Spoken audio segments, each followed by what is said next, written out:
नमस्कार दर्शकों, हमारे पॉडकास्ट फेसलेस फैक्ट्स में आपका बहुत बहुत स्वागत है।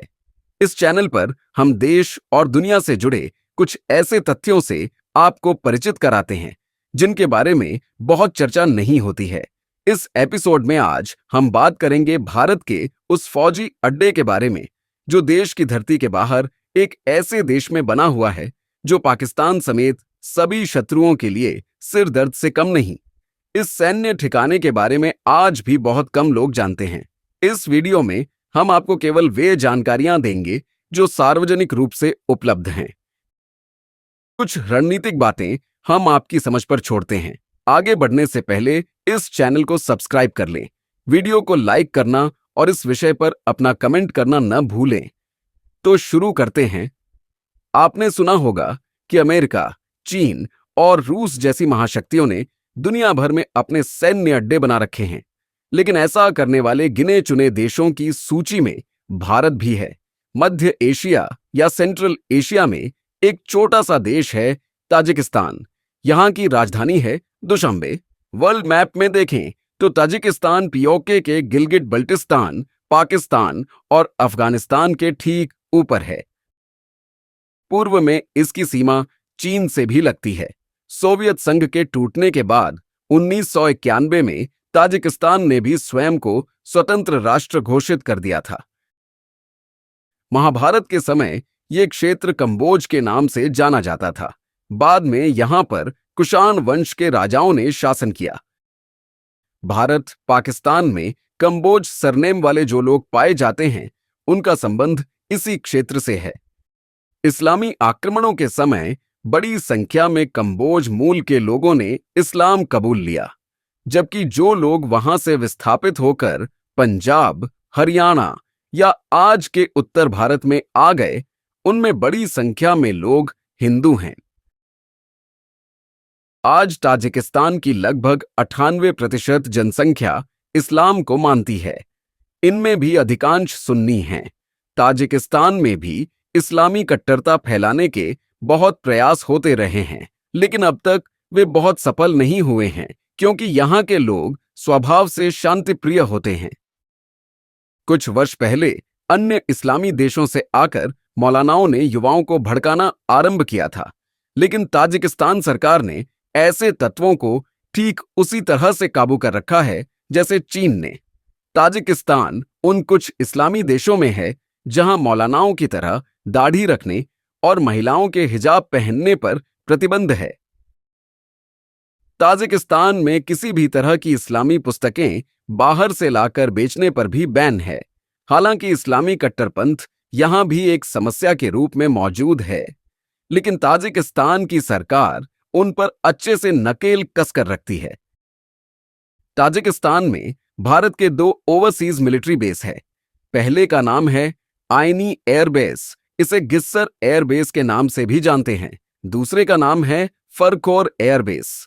ये दोनों ही एयरबेस भारतीय सेना को पाकिस्तान में इंटेलिजेंस गैदरिंग, निगरानी और कॉम्बैट मिशंस के लिए एक ऑप्शन के रूप में मौजूद है।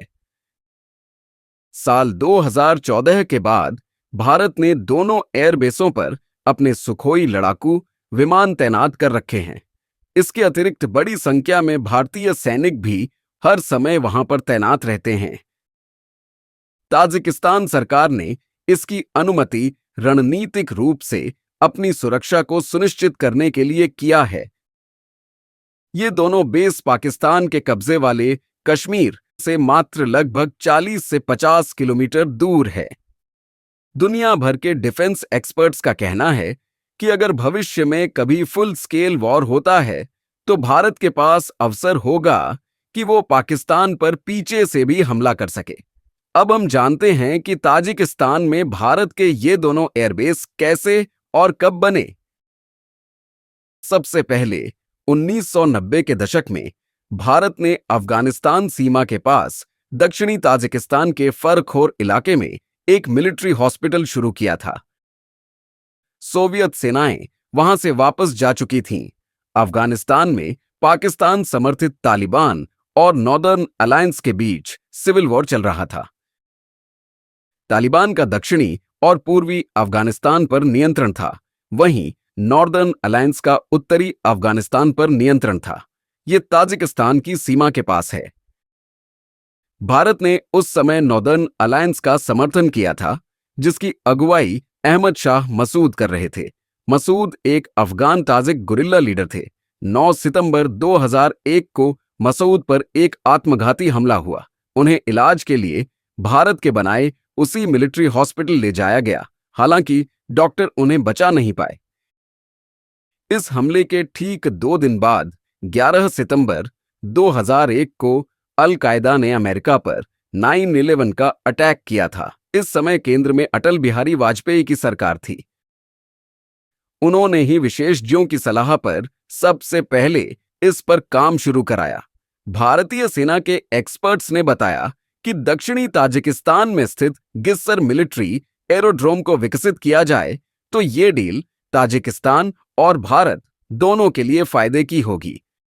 गिस्सर को ही आइनी एयरबेस के नाम से भी जाना जाता है। आइनी एयरबेस ताजिकिस्तान की राजधानी दुशांबे के पश्चिमी क्षेत्र में कुछ दूरी पर है। ताजिकिस्तान में भारतीय वायुसेना का एयरबेस बनाने के आइडिया को प्रधानमंत्री वाजपेयी और तत्कालीन रक्षा मंत्री जॉर्ज फर्नांडीज ने पूरा समर्थन और सहयोग दिया। बताया जाता है कि अजीत डोभाल और पूर्व air chief marshal BS Dhanoa की इस एयरबेस में अत्यंत महत्वपूर्ण भूमिका थी। भारत और ताजिकिस्तान सरकार के बीच समझौते के बाद भारतीय वायुसेना ने लगभग $100 मिलियन की लागत से एयरबेस को बनाकर तैयार कर दिया।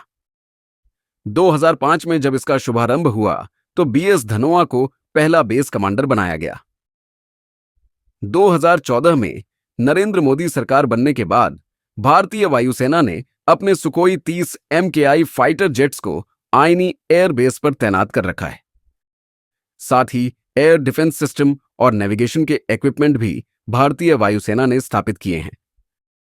आइनी एयरबेस का भारतीय वायुसेना ने पहली बार वर्ष 2021 में सदुपयोग किया, जब अमेरिकी फौजें अफगानिस्तान छोड़कर भाग रही थीं।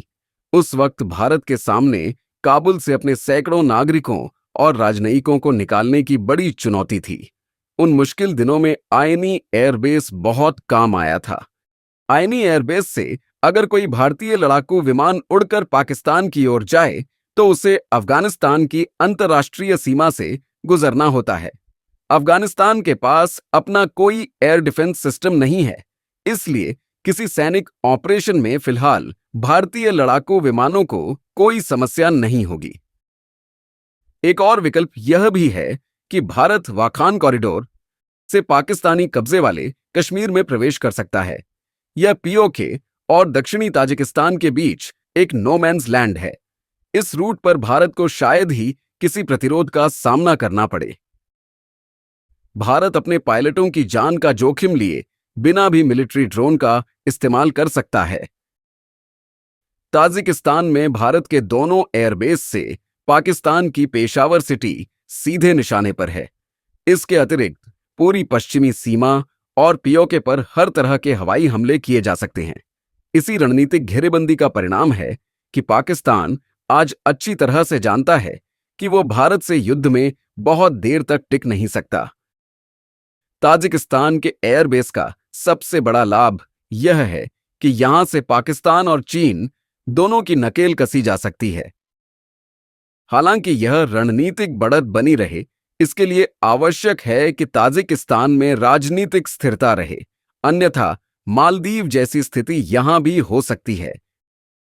फिलहाल ताजिकिस्तान की राजनीतिक स्थिरता पर कोई बड़ा खतरा नहीं है। आशा है ये स्थिति आगे भी बनी रहेगी। आशा है आपको ये जानकारी पसंद आई होगी। यदि हां, तो वीडियो को लाइक करना न भूलें और चैनल को सब्सक्राइब कर लें ताकि आप हमारे आने वाले वीडियो भी देख सकें। यदि आप इस विषय में हमें कोई जानकारी देना चाहें या अपनी राय व्यक्त करना चाहें तो कमेंट में जरूर बताएं। धन्यवाद। जय हिंद।